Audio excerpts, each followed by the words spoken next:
नाज़रीन आदाब, मैं हूं खालिद शहबाज। आप देख रहे हैं गवाह न्यूज़। नए वज़ीर आला बिस्वराज एस बोम्माई आज से कर्नाटक में हुक्मरानी करेंगे। बिस्वराज बोम्माई ने 28 जुलाई की सुबह रियासत के वज़ीर आला की हैसियत से हल्फ लिया। सिर्फ बोम्माई ने हल्फ लिया है, यानी काबीना में बाद में तोसी की जाएगी। 4 के रोज़ हल्फ उठाने से पहले बोम्माई ने कुछ कायदीन के साथ बालाबरोई गेस्ट हाउस के करीब अंजनेया मंदिर का दौरा करके पूजा की। इसके अलावा जब वो राजभवन में भी हल्फ उठाने के लिए स्टेज पर जा रहे थे तो इन्होंने BS येदियुरप्पा से आशीर्वाद लिया। कर्नाटक में BS येदियुरप्पा के इस्तीफे के बाद भारतीय जनता पार्टी ने बिस्वराज एस बोम्माई को मुतफन्ना पार्टी का कायद मुंतखब किया है। बीजेपी की मुतफन्ना पार्टी का इजलास मंगल के रोज़ बेंगलोर में मरकजी मुबस्सिरीन की निगरानी में हुआ, जिसमें बोम्माई के नाम पर मोहर जब्त की गई। वाज़ेह हो कि बिस्वराज बोम्माई ने अपने सियासी करियर का आगाज़ जनता दल से किया था, जिसके बाद वो भारतीय जनता पार्टी का हिस्सा बन गए। वो BS येदियुरप्पा के करीब समझे जाते हैं। इसी वजह से इन्हें वज़ीर आला के ओहदे की दौड़ में फ़ायदा हुआ और इनका नाम मुंतखब किया गया। BS येदियुरप्पा की तरह बिस्वराज बोम्माई का ताल्लुक़ भी लिंगायत बिरादरी से है। इनके वालिद SR बोम्माई कर्नाटक के वज़ीर आला भी रह चुके हैं, जिन्होंने मुबैना तौर पर रियासत में अज़ाम पर पाबंदी की बात कही थी।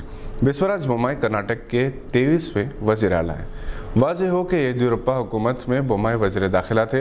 येदियुरप्पा के इस्तीफे के बाद कयास किए जाने वाले नामों में बोम्माई का नाम सबसे आगे था। वज़ीर दाखिला के साथ ही बोम्माई कर्नाटक हुकूमत में पार्लिमानी उमूर और वज़ीर क़ानून भी हैं। बिस्वराज बोम्माई ने 2008 में BJP में शमूलियत इख्तियार की थी और तब से पार्टी की सफ़ों में इजाफा हुआ है। माजी में वो आबी वसाइल का ख़लंदान के अलावा दीगर ओहदों पर फायज रह चुके हैं। वो पेशे से इंजीनियर हैं और अपने करियर का आगाज़ टाटा ग्रुप से किया था। वो हावेरी ज़िले के शेगांव से 2 बार MLC और 3 बार MLA हैं। BS येदियुरप्पा जो 4 मरतबा कर्नाटक के वज़ीर आला रहे, अपने ओहदे से रोते हुए मुस्तफ़ा हुए। इन्होंने कहा कि वो साइकिल पर घूम घूम कर BJP को मुस्तहकम करते रहे। सियासत में ऐसा भी होता है। कई कदावर BJP कायदीन की आज हालत काबिल रहम है। किस किस का जिक्र किया जाए, किस किस के नाम लिए जाए। तेलंगाना से ताल्लुक़ रखने वाले रज़ाकाराना तौर पर सुबुकदोश IPS officer Praveen Kumar Bahujan Samaj party में शामिल होने की इत्तलात है। अगले महीने की 8 तारीख को नलगुंडा के NG कॉलेज ग्राउंड में मुनक़िदा जलसे आम में वो पार्टी के सीनियर कायदीन की मौजूदगी में BSP में शामिल होंगे। इम्कान है कि बहुत जल्द प्रवीण कुमार अपने फैसले का ऐलान करेंगे। वाज़ेह रहे कि प्रवीण कुमार के हुक्मरान जमात में शामिल होने की क़यास आराइयाँ की जा रही थी, जिसे इन्होंने मुस्तरद कर दिया था। टोक्यो ओलंपिक्स में हिंदुस्तान का अभी तक वजूद बाकी है तो महज चानों की बदौलत, जिन्होंने वेट लिफ्टिंग में सिल्वर मेडल हासिल करके अभी तक मेडल्स के जदवल में हिंदुस्तान का नाम शामिल रखा। मीराबाई चानू ने 21 साल से ओलंपिक्स में कोई मेडल हासिल करने की जो तमन्ना अधूरी रह गई थी, इसे पूरी किया। इससे पहले 2000 में कर्नम मल्लेश्वरी ने ओलंपिक्स में ब्रॉन्ज मेडल हासिल किया था। 49 किलोग्राम के वेट लिफ्टिंग मुकाबलों में मीराबाई चानू ने मजमूई तौर पर 87 और फिर 115 किलोग्राम यानी 202 किलोग्राम उठाए। यकीनन 125 करोड़ हिंदुस्तानियों को इस पर नाज है। दूसरे खेलों में अभी तक हिंदुस्तान की कारकर्दगी मायूसकुन है।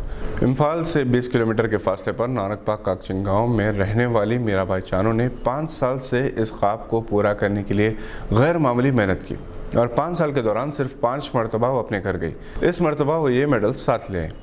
2016 में वो कई मेडल्स हासिल करने में नाकाम रही। गुर्बत के बचपन गुजारने वाली साइखोम मीराबाई चानू ने कॉमनवेल्थ गेम्स में गोल्ड मेडल जीता था। इन्हें पद्मश्री के एजाज़ से नवाजा गया। खेल रत्न अवार्ड भी पेश किया गया। मरकजी वज़ीर स्पोर्ट्स किरण रिजिजू ने हिंदुस्तान वापसी पर इनका इस्तकबाल किया था और इनके साथ पज़ा का जायका लिया। मीराबाई चानू ने बताया कि अपने मुकाबले से 2 दिन पहले से इन्होंने कुछ नहीं खाया था, क्योंकि इन्हें अपने वज़न बढ़ जाने का अंदेशा था। टोक्यो ओलंपिक्स में PV सिंधु ने उम्मीद बरकरार रखी है जब वो 16 के राउंड में पहुंची। 28 जुलाई को इन्होंने हांगकांग की न्यूचोंग को हरा दिया। दूसरे मुकाबलों में मेंस हॉकी टीम से किसी हद तक उम्मीद की जा सकती है। एक दौर था जब ओलंपिक्स हॉकी मेडल या तो हिंदुस्तान को मिलता था या पाकिस्तान को। हिंदुस्तान ओलंपिक गोल्ड मेडल हासिल किए 40 साल हो गए और हॉकी के लिए जिसकी पहचान थी वो पाकिस्तान इस मरतबा भी क्वालिफाई तक नहीं कर सके। तीरंदाजी मुकाबलों में दीपिका कुमारी दूसरे राउंड में दाखिल हो गई हैं, जबकि प्रवीण जादू मेंस आर्चरी में कामयाबी हासिल करने दूसरे राउंड में दाखिल हुए। और कुश्ती रानी के मुकाबलों में हिंदुस्तान 6ठे नंबर पर रहा। विमेंस हॉकी टीम को इंग्लैंड के खिलाफ शिकस्त हुई। एथलेटिक्स शूटिंग जैसे मुकाबलों में हिंदुस्तानी खिलाड़ियों की परफॉर्मेंस सही नहीं रही। टोक्यो ओलंपिक्स की सबसे अहम खसूसियत ये है कि इसमें जर्मनी की खातून जिम्नास्टिक खिलाड़ियों में रिवायती लिबास के बजाय पूरे जिस्म को ढांकने वाला लिबास पहनने का फैसला किया ताकि वो किसी किस्म की हरासानी से महफूज रहे। इससे पहले मुकम्मल लिबास पहनने पर मुख्तलिफ जमात की जानिब से पाबंदी और जुर्माने आयद किए गए थे, ताहम इंटरनेशनल जिम्नास्टिक फेडरेशन ने जर्मनी की टीम को इनकी मर्जी के मुताबिक लिबास पहनने की इजाज़त दी है। ये थी आज की चंद अहम खबरों पर नज़र। अगर आपने हमारे चैनल को अभी तक सब्सक्राइब नहीं किया तो इसे लाइक और सब्सक्राइब ज़रूर करें। हम फिर हाजिर होंगे ऐसी कुछ खबरें लेकर। देखते रहिए गवाह।